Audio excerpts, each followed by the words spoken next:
may be seated.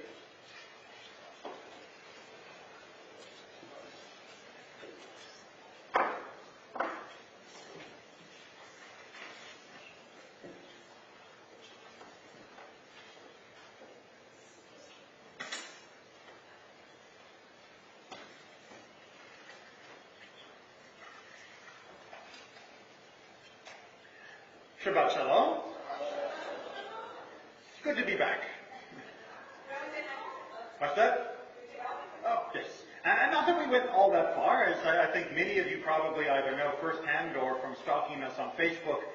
We mostly stayed in the central-ish Florida area, and we had great fun quite recently at Wet and Wild. You all know the water park, water slides, all that good stuff.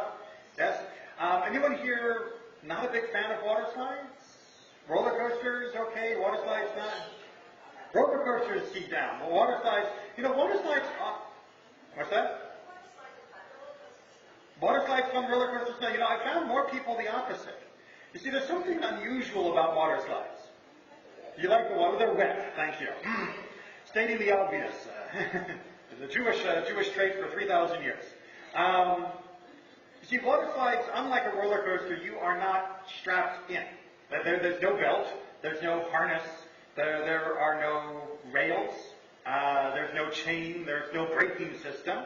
Once you get on that mat or in that tube and you are in the chute, there's only one option. Keep going. There's no emergency braking system. If you fall out of the tube or off the mat, you'll just continue to tumble along down the chute until you get to the big splash at the bottom. And that can be very disconcerting if you are somebody who likes to have control. It can be very disconcerting if the ride is uncomfortable. For example, if you are in an awkward position on that tube, it doesn't matter. You're going to be in an awkward position, bouncing over bumps and getting sprayed all the way to the end. Much like life. During this last week in particular, I think all of us would be honest if we had at least at some point considered the phrase, "Stop the world, I want to get off." It has been a crazy month since I've been on vacation. It has been a crazy month for Orlando. It has been a horrible month for the land of Israel. It has been a terrible month for our country. It has been a terrible month for the world. And sometimes it would be nice to just say, you know what, I'm going to just leave it here and step to one side. But the usual answer, of course, is that we're on this ride and we are going down this chute and there may be water spraying in our face and we may be being banged left, right, and center along this tube. But what are you going to do? You just got to keep flowing, right? In typical Jewish fashion, yes and no. Yes and no. Because you see, Judaism recognized this problem. I should point out, God recognized this problem right after he finished making the thing that might be possible for problems to be in. That is to say, after 6 days of creative activity of establishing the entire universe with all of its physical laws and all of the free will that humanity was granted, God was able, with just a tiny slice of wisdom, to say, you know what? I make you bet they're going to use this physical world and their free will, and they are probably going to bounce against each other and this world often, and they're going to need a break. They're going to need to stop the world and get off every so often. And so God made the seventh day. God made Shabbat. The gift of Shabbat is not just that we get to come together and have these wonderful services. The gift of Shabbat is that for one day, approximately 25 hours, we get to live in a dream world. We get to live in a delusion. The rabbis say that Shabbat is a foretaste of the Messianic age of redemption. On this moment, when we put down our hammers and chisels, and when we put down our pens and paper, and when we put down the phones and the computers and all the other distractions and portals that both impinge upon us with the pressures of the world and the pain of the world, and all the things that we normally do, our swords and shields, to fight against them, we lay them down It's as though there were no more enemies at the gates. There were no more needs that needed to be filled. There were no more people that needed to be fed, no more people that needed to be clothed, no more people who needed homes.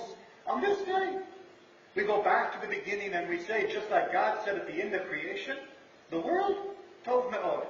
It's very good. And it's very good, and I'll live in this delusion that the world is just fine and dandy for 25 hours. And it is a powerful spiritual experience.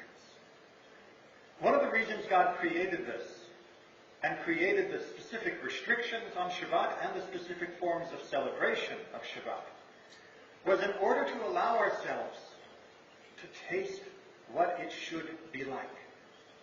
When you work constantly to overcome the trouble and suffering and toil, or even just to stay standing still in this world, you sometimes forget what the end goal is meant to be like. You forget what you are fighting for. You forget what redemption will taste like. Every week, we get that taste again. And some people may call it escapism. But that's why we have the other 6 days. The criticism that Shabbat is escapism, that we are ignoring the world's problems on this day, would be true were it not for the fact that equally incumbent upon us as the observation of Shabbat are the Sheshet Yemei HaMaaseh, the 6 days of labor. Shabbat does not preclude our obligation, but 6 other days of the week, we do pick up the sword and shield. We do pick up the pen and paper, we do pick up the hammer and chisel, and we work. And we work and we work. We work for ourselves and we work for our friends and our family and our community. We work for the good that is all around us in need of being done. And we throw ourselves into it with every ounce of energy we have. And when Friday night comes around next week, we go back into Shabbat. We go back into this mode of saying, Tov me'od, the world is good. The world is good. And this cycle of 1 day of living as the world should be, and 6 days of working to make the world what it should be, has been not only what has sustained us as a people, but what has given birth to the goodness in the world that we do enjoy.